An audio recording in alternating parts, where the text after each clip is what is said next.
How can you reframe problems you can't fix so they don't bug the heck out of you? And how do you set boundaries with no regrets? Find out on today's episode and a whole lot more. Stay tuned.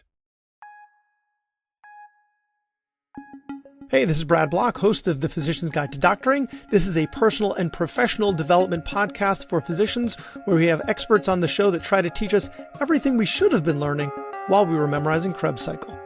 We talk a lot about side gigs on this show. So if your side gig or even your main gig is a medical technology product that you want to pitch, or you're even in the early stages of product development, you could benefit from consulting with Charm Economics. They use government data, peer-reviewed journals, and trade literature to support and enhance your business model at all stages. Whether in early stage pitch deck creation, return on investment modeling, or peer-reviewed article production, they can help. See how Charm Economics can transform your business development today, so you can focus on building your product, growing your network, and implementing your vision. Check them out at charmeconomics.com. Dr. Laura Cazier, Dr. Amanda Dinsmore, and Dr. Kendra Morrison, thank you so much for being on the podcast. Oh, thanks for having us. Thank you. So the three of you you're all emergency medicine physicians. Dr. Dinsmore, Dr. Morrison, you both work together. Dr. Dinsmore and Dr. Cazier, you did residency together. So that's how all the connections are. And one thing that ties you all together is you were all suffering, maybe still suffering from burnout and managed. We all have these thoughts about quitting medicine, some of you considering it more seriously than others, but all of you are still practicing. All of you still managed to dig yourselves out of that hole. And so now you are helping other physicians to do the same thing. You're physician coaches, and also you're sharing that knowledge in your podcast, in the Drive Time Debrief. So if you could just give us, the origin story of the podcast, including the interesting name, the Drive Time Debrief. All right. So we like to call ourselves burnout survivors. So while definitely the trials of the emergency department still creep up on us, we have a set of tools that helps us cope in a much healthier way than we once did. And the Drive Time Debrief came out of a desire to provide some tools to our colleagues, either on their way to work or on their way home from work, to help them deal with what is truly an incredibly stressful job. We endure so much secondary traumatic stress at work and don't really get a lot of opportunity to process it. So one way we do process in the emergency department, say if we have a code, in particular, if we have a code, someone who's a young person or somebody, accidental drowning or someone who we might feel like was taken before their time, many times we'll have a debrief afterwards where we'll either have a moment where we reflect and honor that person's humanity.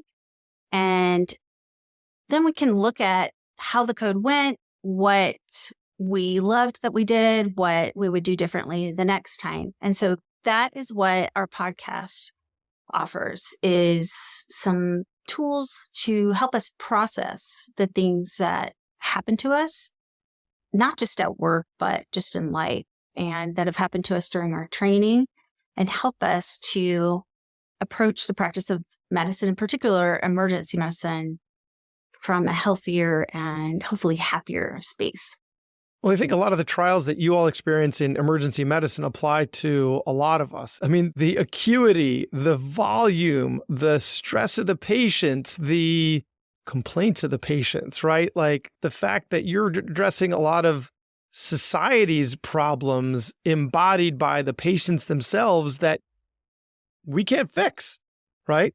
A lot of the stuff that applies to emergency medicine really applies to the rest of us. So I think you guys have a great position there, and you're really doing great work on top of just embracing the fact that when people listen to podcasts. So, and if you're not listening to podcasts while you're commuting, I just don't understand you. So for those that are listening here, some people do it on their exercise. I can't listen to this while I'm exercising. This is not going to inspire me to run faster or work harder, right? So yes, the commute is the time to do it, especially after now I just drove back in Long Island traffic. So plenty of time for listening. So one of the things that you all talk about a lot in your podcast is these thoughts that we have that are certainly adaptive and makes sense from like an evolutionary perspective and allowed us to survive. But in our current society, prevented us from being like exiled from the herd and then dying, right? But they're not really helpful in our current society, especially in our positions. So what are some of those cognitive biases, these unhelpful ways of thinking that you talk about on your show or talk about with your clients? So there are so many. Actually, if you just pick a favorite. Yeah, we'll start with that. Right. But one that we see frequently in physicians in particular is equating your worth with what you do as opposed to who you are as a person. We keep doing more and more trying to get some sort of external validation. We've lost that internal North Star. And so that's something that we frequently see people working themselves literally to death. For what? I don't know, but like still trying to prove something. That's one. Perfectionism is a huge problem in physicians, and that frequently is due to the system in which we have trained. We go from very adaptive high achievers to maladaptive perfectionists, and that really does hold us back. One of the things that is very characteristic of perfectionism is polarized thinking. It's either a good day or it's an awful day. It might have been an 85% good day, but there is no in between. There's no gray zone for us. It's just that patient's terrible, that attending's great, because one thing went wrong with one of the 20 surgeries that you did today. It was a horrible day. Yeah. So that's a very common and equating thing. your worth, I would say, with your worst outcome. I'm sure a lot of us do this as well. Not just equating your worth with your job, but like that's what you might have had 15 patients go, oh, that was amazing. You might have gotten, especially in your position, some high fives from colleagues. Oh, great catch, great save. And then you have one thing that you're like, oh, I forgot to follow up on that lab. And like, that's what you focus on. Yeah. And that's called mental filtering. And that is what makes us great physicians, is looking for the things that are going to hurt people, looking for the negative things. Because like, who cares if everybody's well, right? But when we carry that into our personal lives, it's so painful.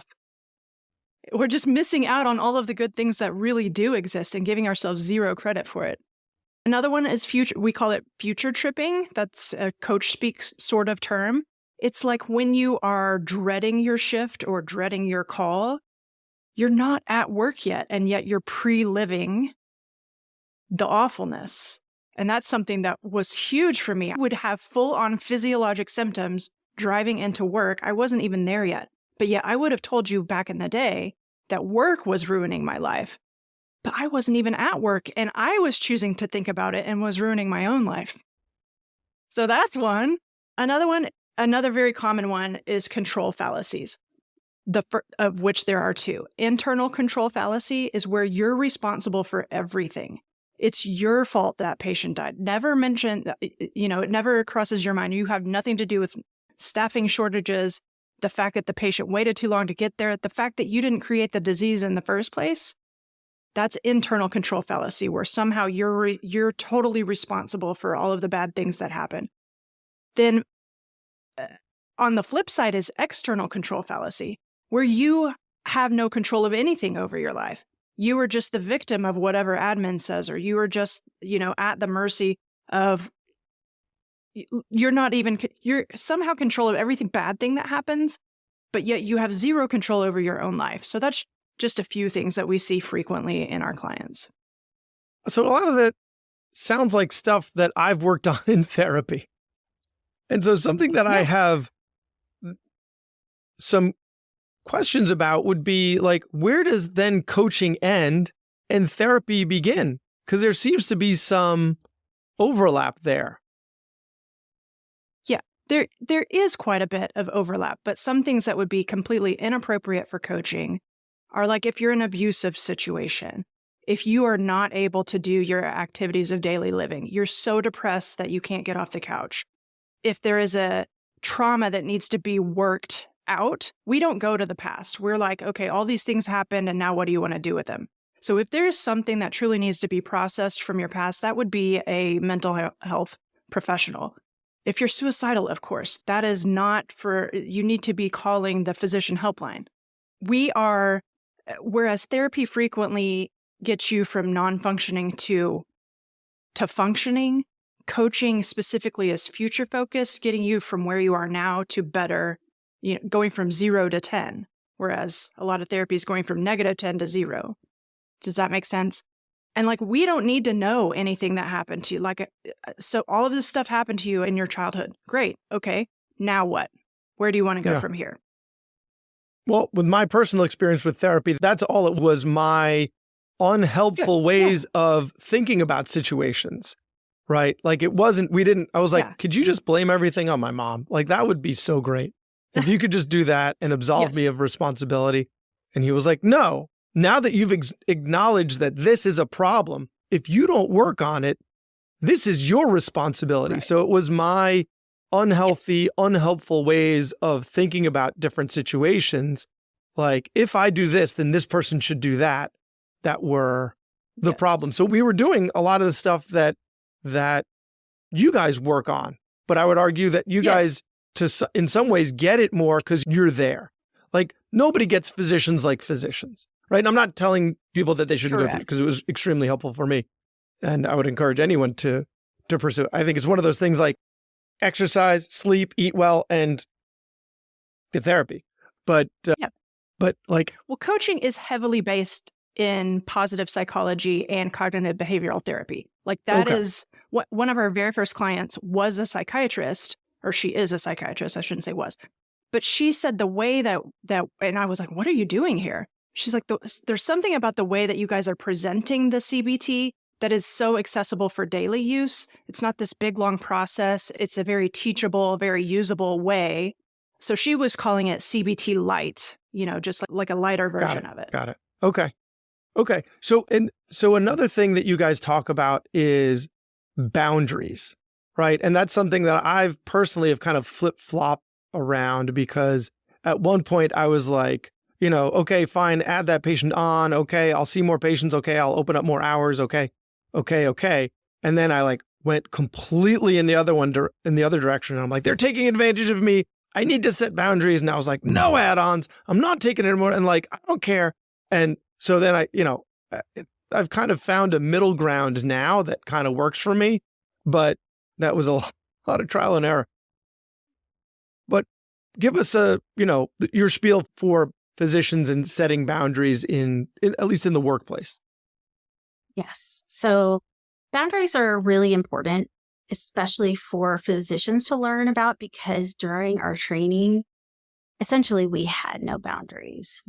I like to jokingly kind of call what we endured through our medical training as a system of narcissistic abuse. And it created a bunch of codependent people pleasers in a lot of ways, or people with malignant narcissistic behavior. And so boundaries really were not a thing, because we just have to do what the system tells us to do.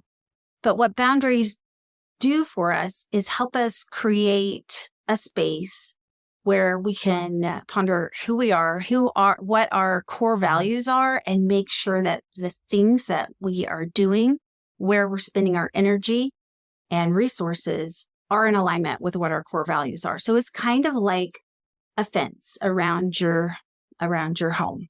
And if someone crosses a boundary, it is up to us to know what we will do in response to that. It's not us controlling other people, but we will respond to a boundary violation in hopefully a way that we've predetermined. So I'll give you an example of one of my personal at-work boundary violations.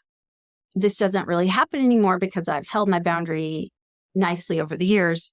But if a consultant were to speak to me in an unkind way, a rude way, or yell at me, my boundary is that I will point that out to them. And if they continue, I will hang up until they feel like they can talk to me in a respectful way.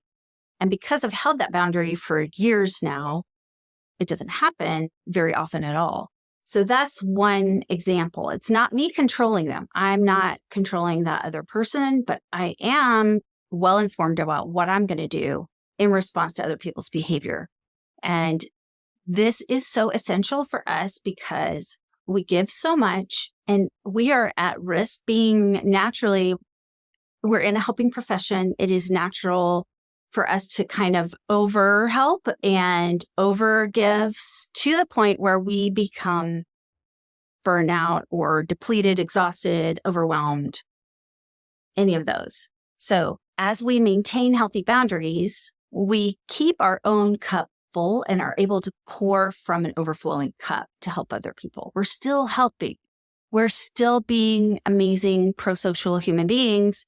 However, we're maintaining our own well-being first. And this is what, as physicians who've gone through medical school residency, that really wasn't a huge part of, as I recall, in my training.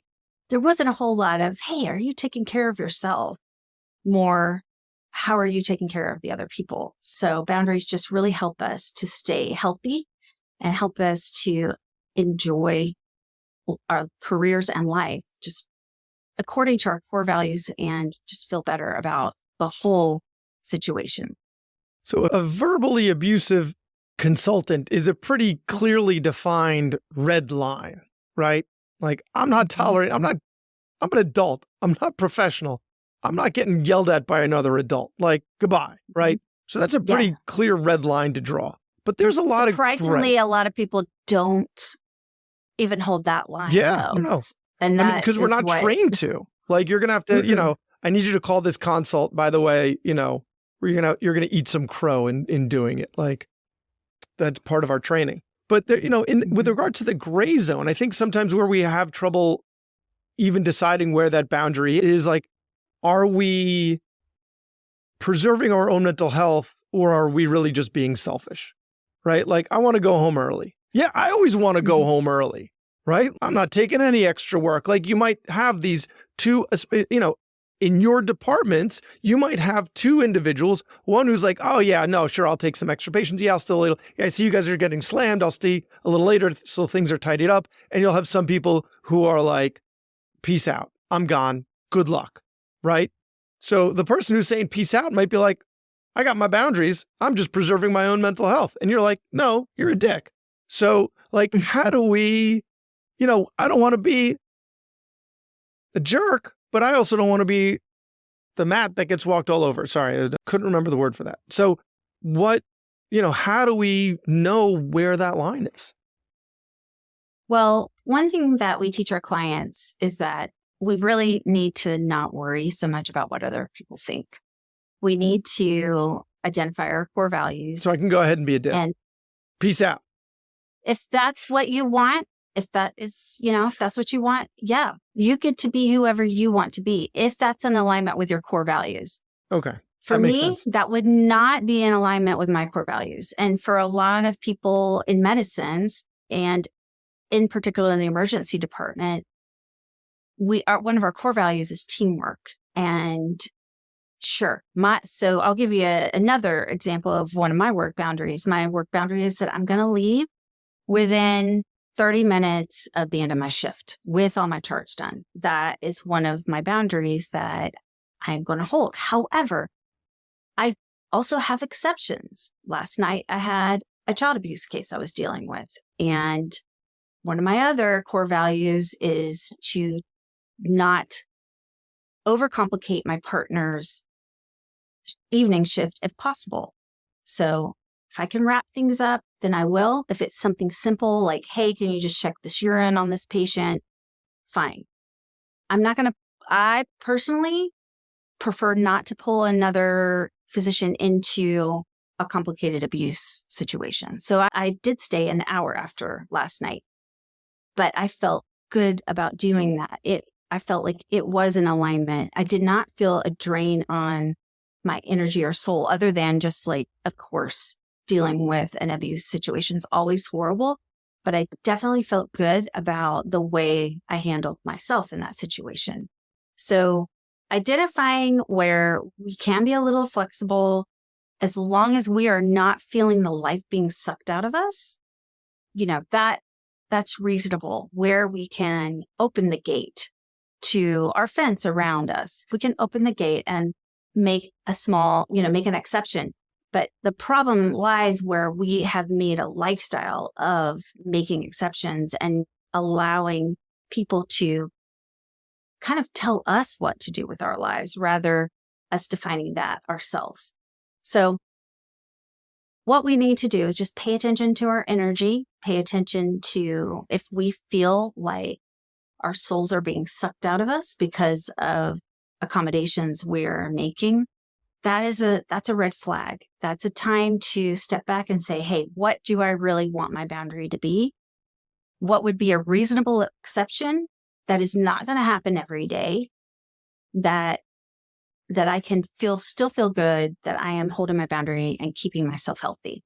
No, that makes total sense, because if you're that jerk that, is just leaving immediately and leaving your partners with a bunch of work, right? That's consistent with your values, because that's how you live your life every other way, right? Whereas you're the person who doesn't want to get walked all over, but at the same time, like, it's consistent with your values to not leave your partners hanging, then but you have to be cognizant of that. Is this something that's consistent with my values? And then, as you said, you're not leaving it up to other people's opinions of you to make that decision. You're using your own, can I sleep at night, having made this decision. Isn't always, that really does clarify it. Well, and I would also take it a step further to say, some of the boundaries that Lauren, Amanda, and I have learned to set is also setting an example. People are looking, our colleagues are looking at us, and they're, so it can also be that example that you're setting. Wow, what is that? I've never seen that before. And Amanda likes to tell the story of when I actually did walk out. I chose to quit medicine because obviously I was burned out and I had enough. And it was a patient safety issue. And so I set a boundary. The line was crossed, and that was my cue to hand in resignation. So that was my boundary, and Amanda witnessed that, and she was like, wait, that's an option? Instead of continuing. It blew my mind. It had never occurred to me that I sort of agency over, and that's what I'm talking about, that external control fallacy where you just feel stuck, you have no control of the situation. But then Kendra walked out, and I was like, wait, what? And then it spiraled out of 10 more people quit right after that. I was like, wow, okay. Just because she was an example of what's possible, But with boundaries, I would say. Did the system change? No. So you didn't end up back there? No. And no, we do work there. Oh. And so we are our own testament that what we are trying to teach people works, because we are all, Kendra and I still work at the same place. Zero has changed. If anything, it's gotten worse. But we mentally are better, But the most important thing to me in boundaries is once you start realizing you only have a certain amount of time. And so when you say yes to something, by default, you're saying no to something else. If you are saying yes to tack on these 8 more cases, you're saying no to family time. So that is where that's where it becomes easier. This is not in alignment with how I want to be living. And so today is the day that it ends. We've got soccer practice. We've got homework to do. There's stuff I can't. Yeah. No, I'm not doing this. Yeah. You won't get that time back. So I would imagine that some of this is going to cause discord among partners, right? When you're working with a bunch of other emergency medicine physicians who are all covering the same facility and same, patient load, some work faster than others. Some work better than others, right? You're like, I can't believe they, couldn't drain that peritonsillar abscess or whatever it happens to be. They missed that appy. There's going to be some friction. So how do you navigate? I know it's a very general question, but how do you navigate that friction among partners? That's a great question. I think one of the main things to keep in mind is some of this mindset shift really is about taking your power back. And so a lot of what we do is focus on the self. And the most important relationship we have is the one with ourself. And so when you think about your relationships with others, and if you, like we said, you've set boundaries, you've worked on these thought disorders, all of the things you do to better that your self relationship, a lot of it will overflow into the other relationships. And so one of the things that can create quite a bit of dysfunction is just what we call our prescription for others. And so it's basically like the set of instructions that we have that we think, quote, should be the way other people should act. Like, you shouldn't have missed the appy. You should have drained the PTA. You should not have let that kid go home. So a lot of the shoulds is basically the explanation that we have expectations for others just like they have of us.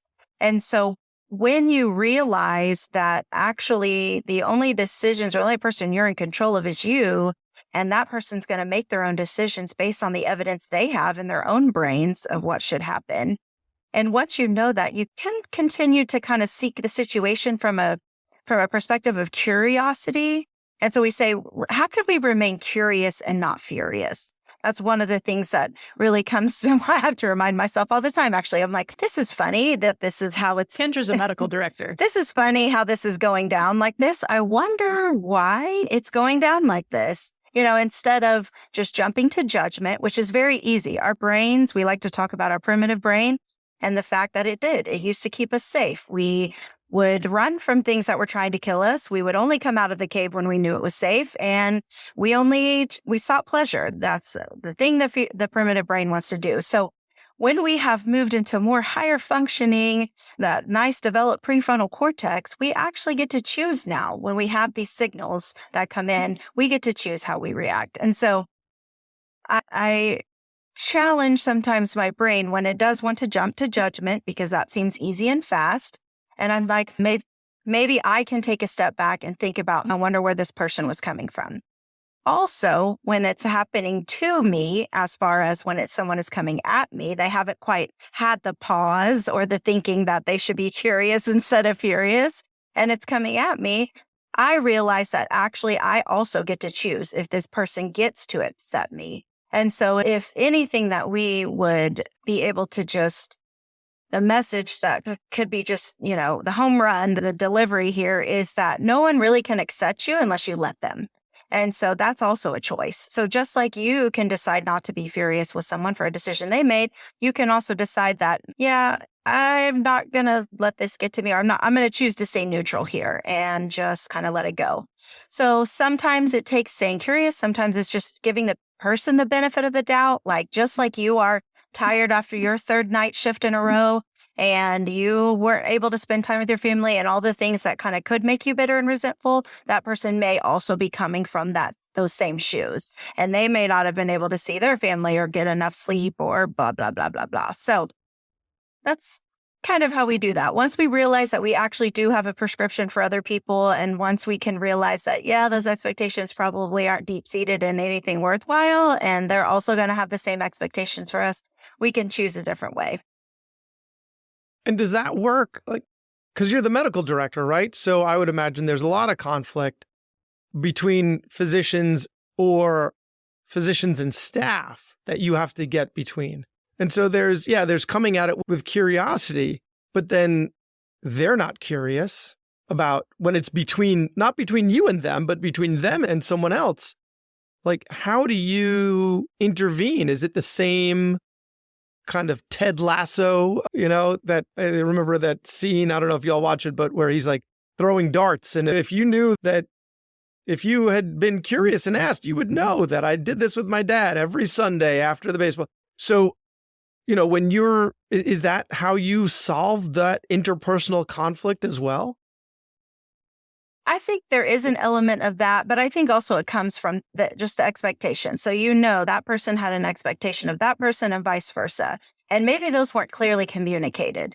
And so one person probably expected another person to act or say or do, but it wasn't clearly communicated to that other person. And so they also had an expectation, but it didn't include what the other person thought they should act or say or do. And so it really is getting to the bottom of okay, what exactly were you expecting to happen in this situation? And what did you think you needed to do in this situation? And so once you can get that clear communication of the actual task at hand, or what was even supposed to be the goal of where we were working towards, usually you can kind of get back to that neutral ground, and then there's some clear understanding. But I think a lot of times what happens is it's not clearly communicated. And so then arises a lot of discord, a lot of just wondering and hoping and seeking. And unfortunately, when you don't even have a grip on exactly maybe what you're wanting them to do or what the situation was heading towards, it's hard to communicate that. So being very clear about yourself and about A, your boundaries, B, what you are going to do and what you're going to allow other people to do and the consequences, and you can clearly communicate those, I think it does definitely help to not only resolve situations, but also prevent future conflict. To use one of the examples I like that from... you mentioned... Oh, sorry, go ahead. Sorry. She mentioned consequences because I think a lot of people think that we're just selling, just go to your happy place no matter what.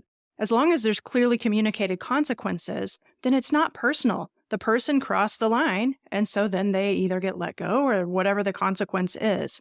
So it just takes the personal offense out of it.